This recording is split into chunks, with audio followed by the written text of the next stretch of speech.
kowe kok ora merono ki ngapa? Lah ngapa? Merono kan ngapa? Lah mau rak nantang Durna to?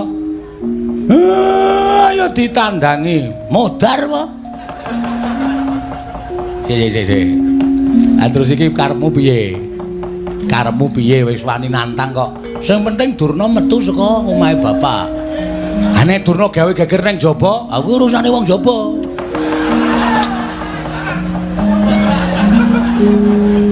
Gong, kowe iki ora edan lho.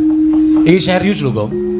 Durna nggawa Kurawa 100. Nek kon ngrusak Karang Kadempel tak kira ora nganti 3 kedheping netra Karang Kadempel mubal dadi geni. Kowe omongan kaya ngono iki rumasamu ora ngembet katetremane wong sak Karang Kadempel apa? Lho, maksud lu? Maksud lu?